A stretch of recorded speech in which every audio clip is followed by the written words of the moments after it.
Un projet de formation ne s'improvise pas. On a beau avoir une multitude d'idées, la solution formation ne va pas répondre systématiquement à tout. Elle est une possibilité, à condition d'en avoir bien mesuré le chemin et de savoir où l'on souhaite aller. Comment je m'y prends pour mettre en place une formation intra? Par quoi commencer? Diagnostic. Avant de se lancer, il est important de faire un diagnostic de la situation. Questionner la situation actuelle au regard du projet envisagé, des acteurs concernés, des pratiques des équipes, des outils ou équipements, de ce qu'en disent les élèves, les familles. Tenir compte du contexte, c'est faire un état des lieux. C'est aussi évaluer la cohérence ou incohérence de ce qui est mis en œuvre jusqu'à présent. C'est préciser la nature des insatisfactions, des dysfonctionnements. C'est mesurer les écarts entre la situation actuelle et là où l'on souhaite aller. Quelles évolutions sont attendues? Cela implique de constituer une petite équipe projet ou groupe de pilotage pour faciliter le travail de réflexion préalable et pour formaliser cette réflexion. Des outils peuvent vous aider. Construction du projet de formation. À partir de ce diagnostic, la problématique commence à prendre forme. Il vous faut alors déterminer les visées ou finalités, les objectifs généraux et les résultats attendus. En d'autres termes, c'est une manière de redéfinir le ou les besoins. C'est le moment de bien identifier les contraintes, mais aussi les conditions de réussite, les moyens et les modalités pédagogiques les plus appropriés si vous le pressentez. C'est aussi le moment de définir comment vous envisagez de mesurer l'atteinte des objectifs, c'est-à-dire le procédé d'évaluation. En résumé, rédigez un cahier des charges et envoyez celui-ci à plusieurs organismes.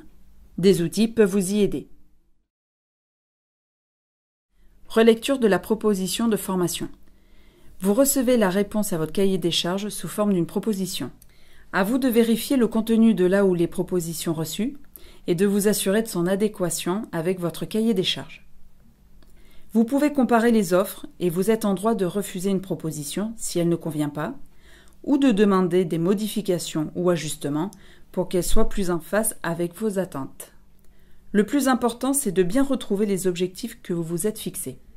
Vous pouvez vous faire aider par une conseillère formation de Formiris Méditerranée pour cette relecture si vous le souhaitez.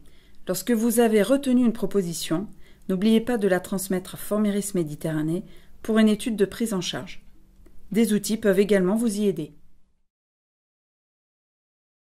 Commande de la prestation. Vous avez vérifié la faisabilité financière du projet de formation. Vous pouvez alors passer la commande auprès de l'organisme. Assurez-vous par la suite que l'organisme effectue le référencement de votre formation intra dans Formélie.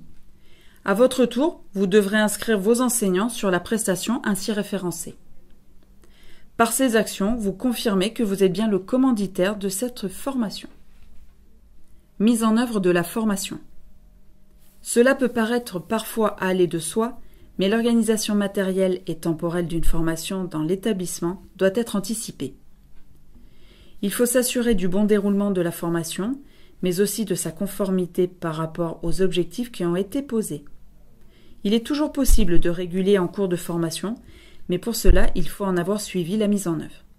Si la formation a lieu sur plusieurs temps discontinus, ne pas hésiter à faire des points d'étape intermédiaires et à en laisser une trace écrite avec le groupe de pilotage.